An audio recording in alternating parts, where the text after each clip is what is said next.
Hello, and welcome back to Meditation Kitchen. Today, we're going to be working on Malabar eggplant.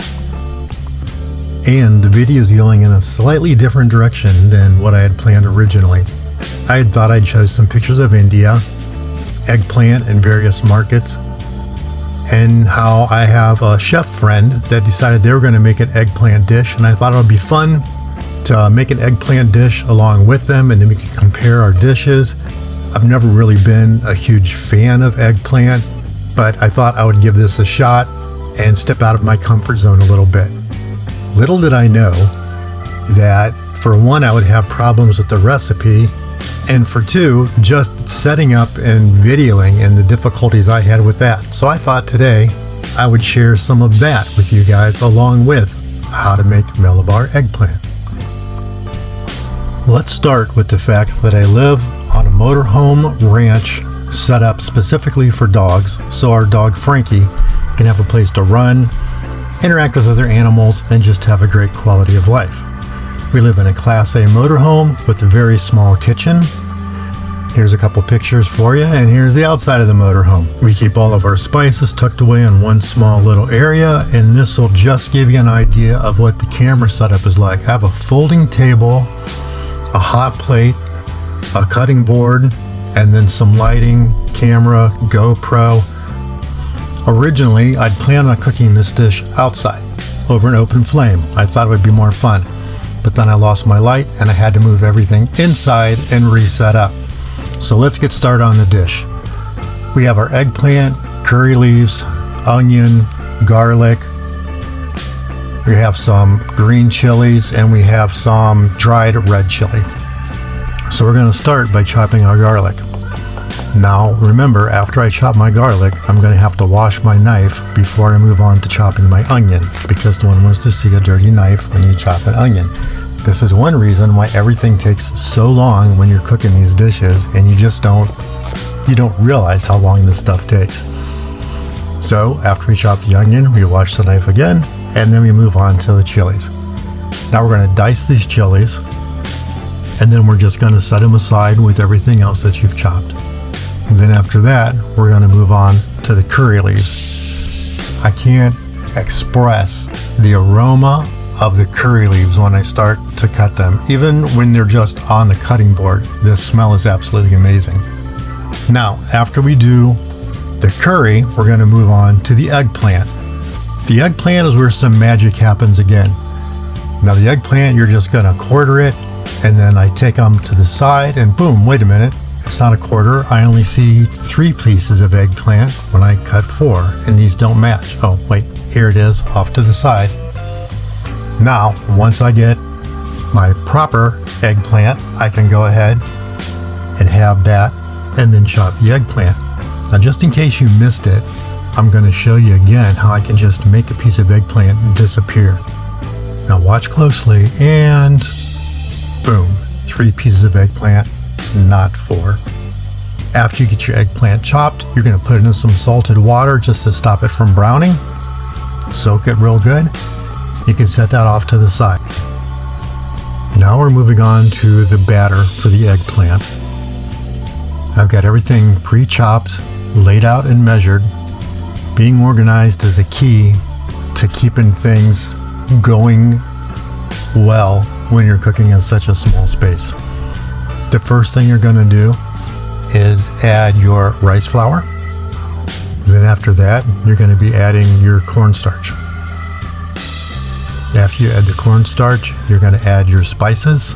Those will all be covered in the recipe. Along with the spices, you're going to add your curry leaves and your other herbs. Cilantro, the chopped green pepper. At this point, you're going to start mixing it. You just want to incorporate all this together and get it covered with the flour. Then after you get the flour, you're going to add a little bit of salt, and then this is where you add some oil and some water. Then you're going to mix this together, and you're going to form a paste. You just want to make sure that you get all the flour coated with the herbs and the oils and the water, and you're going to do that until you get a paste. Once you reach the paste, then you're going to add some more water to it, Getting the right consistency on this is important, or it won't coat the eggplant properly. So you want it looser than a paste, but tighter than a sauce. You're doing a batter. So add a primary amount of water at the beginning, and then once you get it close, you're just going to add water a little bit at a time. Then when you get the right batter, at that point, this is where you're going to dry your eggplant off, and then you're going to add the eggplant into your batter and coat it.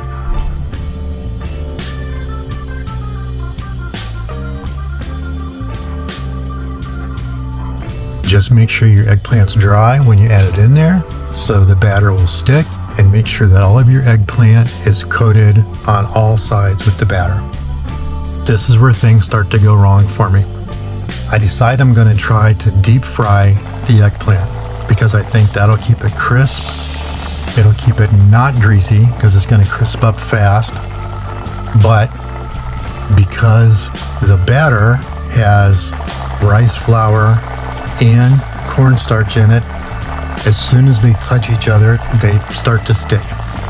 Everything sticks and clumps up, and when that happens, the batter doesn't cook, then the grease seeps in and the eggplant gets greasy.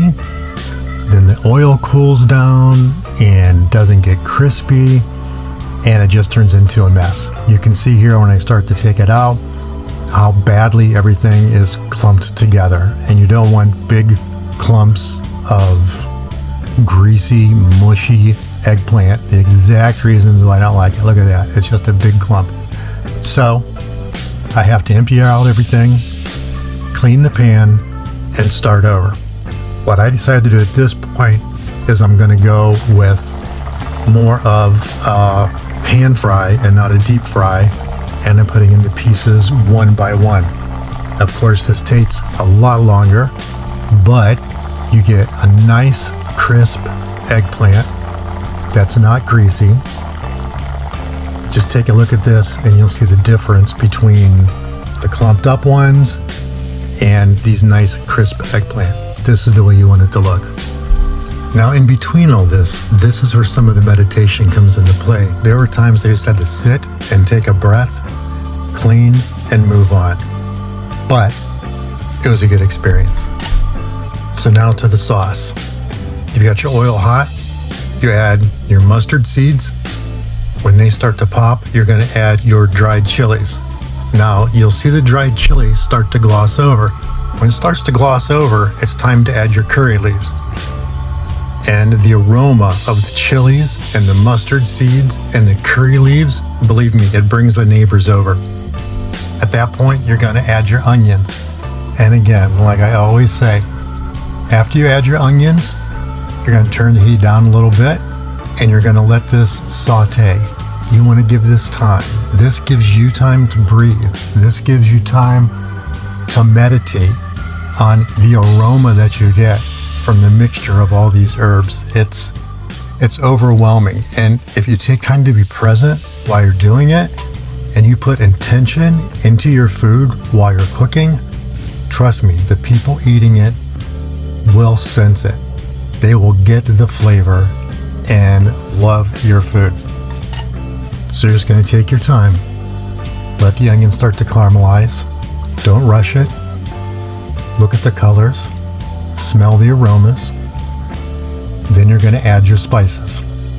After your onions caramelize, you're going to add your chili. And then you're going to incorporate that into the onion. You just want to make sure that the onion is covered with everything, all the mustard seed, the flavor from the curry leaves. At that point, you add your shredded coconut. Yes, coconut. And you can taste it. It's not overwhelming by any means, but the essence of coconut, along with the chili, that's what makes this Southern Indian. It's light cooking, it's flavorful, it's not overpowering, but you taste everything.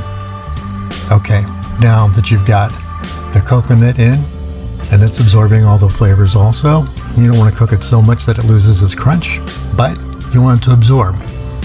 Then you're going to add your eggplant. This is where everything comes together. You add your eggplant in just long enough that it warms the eggplant up for the dish. This isn't really a sauce that you're putting the eggplant in. It's just vegetables and herbs and spices, so the eggplant still stays crispy. The onions are soft and caramelized. The curry leaves, the crunch of the mustard seed. There's a lot of different textures in here. They're subtle, but a lot of different textures. At this point, you're just going to add some of your chopped cilantro, and then you're going to plate. I just made a simple turmeric rice with a little bit of green onion and cilantro. At this point, you're going to add your eggplant just right on top of the rice. And look at that. I mean, that is beautiful. The textures, the colors, you can see how moist the onions are, but the eggplant is still crunchy. You get the crunch of some of the mustard seed in there, the curry leaves. It's fantastic. Finally, an eggplant dish that I like. It's crunchy, not greasy. There's texture, it's not mushy. The aroma is wonderful. Overall, a fantastic dish. And don't forget, if you go to schools and visit us at the School of Yoga Lifestyle, all these videos are posted there, and also all the ingredients, so you can make it too. You can talk with other people that are making the dishes and people that are living a yoga lifestyle.